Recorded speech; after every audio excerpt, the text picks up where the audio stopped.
ನಾನು ಪ್ರಧಾನ ಅರ್ಚಕರು ಶ್ರೀ ನರಸಿಂಹಮೂರ್ತಿ ಅಂತ ದಿಬ್ಬೂರು. ನಾನು ಚಿಕ್ಕ ವಯಸ್ಸಲ್ಲಿ ನಾನು ಅಮ್ಮನವರು ಪೂಜೆ ಮಾಡ್ಕೊಂಡು ಬಂದಿದ್ದೀನಿ. ನಾನು ಶ್ರೀಕೃಷ್ಣ ಪರಮಾತ್ಮ ನೋಡಬೇಕು ಅಂತ ಸತತ 5 ಗಂಟೆಗೆ ಎದ್ದು ನಾನು 4 ಗಂಟೆಗೆ ಎದ್ದು ಧ್ಯಾನ ಮಾಡಿದೆ. ಶ್ರೀಕೃಷ್ಣ ಪರಮಾತ್ಮನ ದರ್ಶನ ಆಗಲೇ ಇಲ್ಲ. ಆಮೇಲೆ ಅಮ್ಮನವ್ರನ್ನ ಕೇಳ್ಕೊಂಡೆ. ಅಮ್ಮನವರೇ ಮಹಾತಾಯಿ ಸೌಭಾಗ್ಯ ಲಕ್ಷ್ಮೀದೇವಿ ಒಳ್ಳೊಳ್ಳೆ ಕಿರೀಟ ಧರಿಸಿ, ಬಂಗಾರದ ಕಿರೀಟ ಧರಿಸಿ, ಒಳ್ಳೊಳ್ಳೆ ಒಡವೆ ಧರಿಸಿ, ಸೀರೆ ಕುಪ್ಸ ಹೊರಿಸಿ, ಕಮಲದ ಹೂವಿನ ಮೇಲೆ ಕುಂಡಿಸಿ ನಾವು ಪೂಜೆ ಮಾಡ್ತಾಯಿದ್ದೀವಿ. ಇದೇ ಥರ ಇದ್ದೀರಾ, ಯಾವ ಥರ ಇದ್ದೀರಾ ಅಂತ ನಾನು ಕೇಳ್ಕೊಂಡೆ.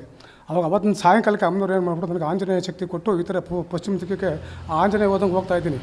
ಹೋಗ್ಬಿಟ್ಟು ಅಲ್ಲೊಂದು ಮಂಟಪ ಆಯಿತು, ಹಳೆ ಮಂಟಪದಲ್ಲಿ ಅಮ್ಮನವರು ಈ ದಕ್ಷಿಣ ಮಕ್ಕ ಕುಂತಿದ್ರು. ಇದನ್ನ ಏನೋ ಸೆರಗ ಹಾಕ್ಕೊಂಬಿಟ್ಟು ಕುಂಕುಮ ಹಾಕ್ಕೊಂಬಿಟ್ಟು ಕಚ್ಚೆ ಸೀರೆ ಉಟ್ಕೊಂಡು ಕಲ್ಲು ಮೇಲೆ ಈಚೆಗಡೆ ಬಂದು ಕುಂತಿದ್ರು. ಅಮ್ಮನವ್ರ ಮುಂದಕ್ಕೆ ನಾನು ನಿಲ್ಲಿಸ್ಕೊಂಡ್ರು. ಅಮ್ಮನವ್ರ ಮುಂದಕ್ಕೆ ನಾನು ನಿಲ್ಲಿಸ್ಕೊಳ್ತಿದ್ದಂಗೆ ನಾನೇ ಮಾಡಿದೆ, ಅಮ್ಮನವ್ರ ಪಾದ ಮುಟ್ಟಿ ನಮಸ್ಕಾರ ಮಾಡ್ಕೊಂಡು ಹಿಂಗೆ ಎದ್ದೆ. ನಿಮ್ಮ ತಂದೆ ಹಿಂದೆ ಇದ್ದಾರೆ ನೋಡು ಅಂದರು. ಹಿಂದರಿಂದ ನೋಡಿದ್ರೆ ನಮ್ಮ ಸ್ವಾಮಿಯವರು ಉತ್ತರಾಭಿಮುಖವಾಗಿ ನಿಂತ್ಕೊಂಡವ್ರೆ. ಒಂದು ಮಂಟಪ ಅಂದರೆ ಅದು ಗರ್ಭದ ಗುಡಿ.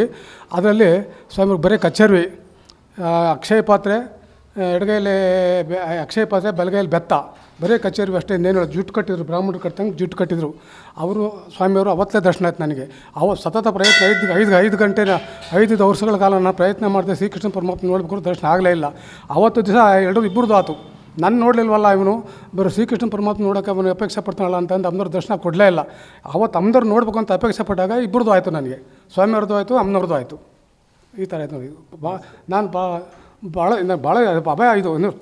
ಏನಂದರೆ ಹರಿನಾರಾಯಣ ಹರಿನಾರಾಯಣ ಅಂತ ಜ್ಞಾನ ಮಾಡ್ತಿದ್ರು ತಮಿಳ್ನಾಡಿನಲ್ಲಿ ಉಯ್ಯಾಲೆ ಹಾಕ್ಕೊಂಡು.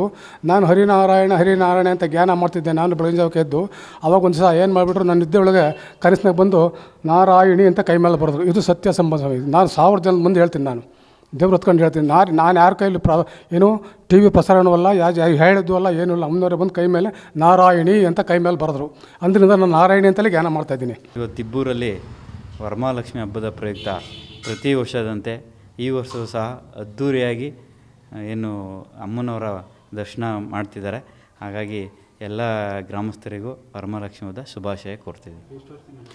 ಪ್ರತಿ ವರ್ಷದಿಂದನೂ ಏನು 30 ವರ್ಷದಿಂದ 30 ವರ್ಷದಿಂದ ಸುಮಾರು 30 ವರ್ಷದಿಂದನೂ ಇದೇ ಥರ ನಡ್ಕೊಂಬತ್ತಿದೆ. ಫಸ್ಟು ಚಿಕ್ಕದು ಗುಡಿ ಇತ್ತು, ಆಮೇಲೆ ಈಗ ಇಂಪ್ರೂವ್ ಆಗ್ತಾ ಈ ಮಟ್ಟಕ್ಕೆ ಬಂದಿದೆ. ಇವತ್ತೆಲ್ಲ ಅಮ್ಮನವ್ರಿಗೆ ವಿಶೇಷವಾಗಿ ಪೂಜೆ, ಮತ್ತು ಬೆಳಗ್ಗೆಯಿಂದ ಸಂಜೆವರೆಗೂ ಊರಿನ ಗ್ರಾಮಸ್ಥರು ವಿಶೇಷವಾಗಿ ಪೂಜೆ ಮಾಡಿಸ್ಕೊಂಡು ಪೂಜೆ ನಡೀತದೆ ಸಂಜೆವರೆಗೂ.